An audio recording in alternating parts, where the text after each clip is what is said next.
Welcome to this episode of YouTube. We are in the final phase of the Naming the Pup contest, and after about 1,900 entries, I have sorted out the names and have selected the top three names for each pup.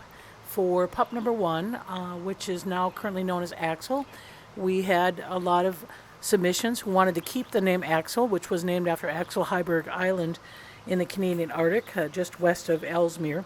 And Ellesmere is one of those areas that is well known for its research that Dave Meach and others have conducted.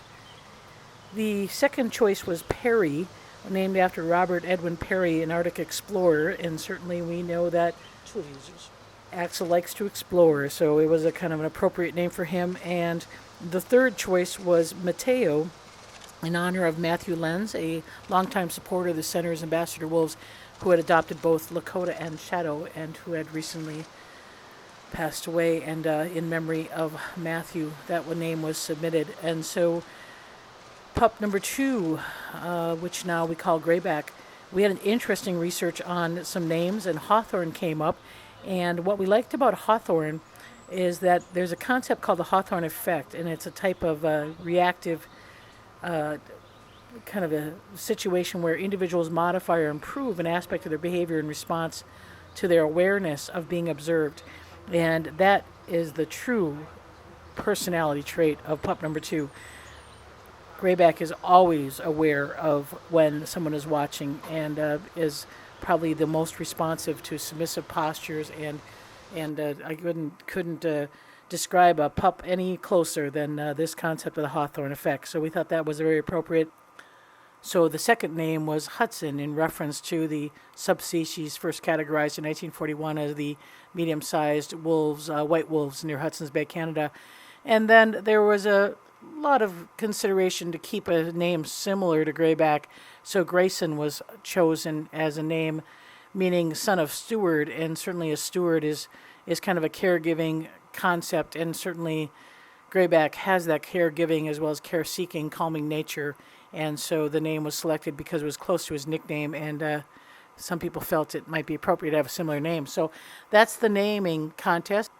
The voting is online through the end of the week, and we certainly encourage people to vote. And really, the names for us fit the pups, and we any of the names that are selected we think will be appropriate for the pups that we've identified. So that's kind of it for the pups. And over on the east side, Grizzer is actively involved in pup activity, even though he's not directly involved.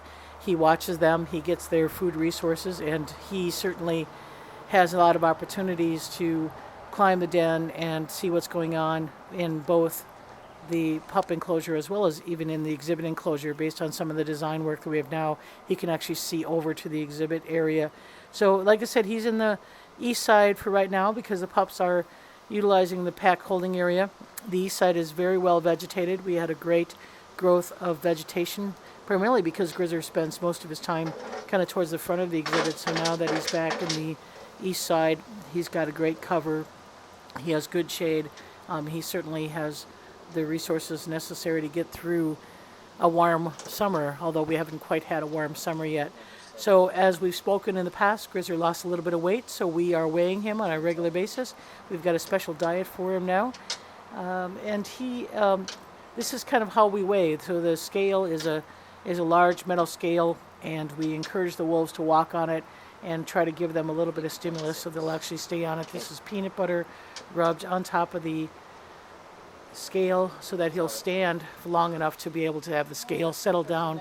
And we're happy to report that he's up to 116 pounds. So he had he's gained 10 pounds in the last 3 weeks. And so we're going to try to keep him around that 116, 120 weight. And he's doing real well there. So for the exhibit pack, they've had a little bit about on holding. This is the pack holding area again, same place where the pups get to interact, and that's where we hold the pack off. That's actually where the pup introduction is going to go. But basically what we did is we had a rock contractor come in and move some rocks and try to get the wolves a little bit more cooling opportunities, but also we wanted to have the area pump housing available for the wolves to be able to have a UV filter and to be able to filter the pond. We want to mist these rocks so to keep them cool and just give them a lot of opportunities to climb and things. So we finished the rock work. We've got a little bit of rock work left to do, in that we're going to be covering a lot of the holes and things so that there's no paw that can get through, especially for the young pups. But the adults like the rock work. They like to climb on it, and this is Aiden easily being able to climb up there. And many of the things that we do have ramps so that the wolves can get up and down pretty easily. And certainly having the mister added to this, that'll be the next step here, is to mist off these rocks. That'll help cool it. There's a layer of dirt where Aiden's standing right now, and that gives them a great opportunity to, one, have a cool place to lie down, and secondly, to have a high vantage point. They do like to have high vantage points, and certainly that gives them an opportunity to oversee things. You can envision probably in less than 2 months pups climbing on here, pups wrestling on here. So that's basically what's going on in the pack holding area. And as I said, the wolves are managing quite well with all of the excitement and all of the activity in the wolf yard. This pack is very well socialized to the sights and sounds of people and strangers. You may recall years back where Shadow Malik would bark howl a bit if there was humans in the yard. This pack is very conditioned to having people around, so we've had no issues of anxiety. We have no issues of holding them off. Matter of fact, actually, Aiden's been even willing to be in this area when the work is being conducted, and that's a pretty good indication of a good social process to the exhibit.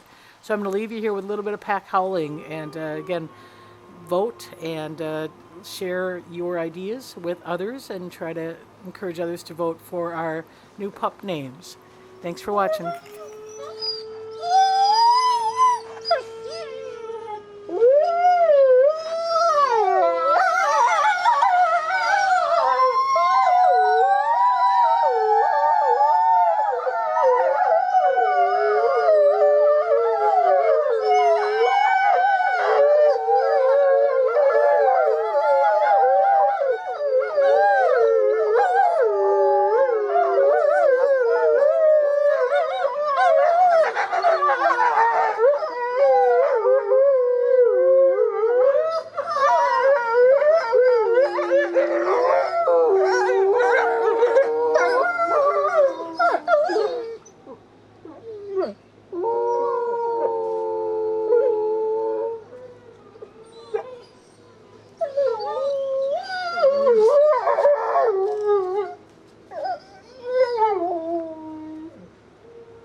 Oh.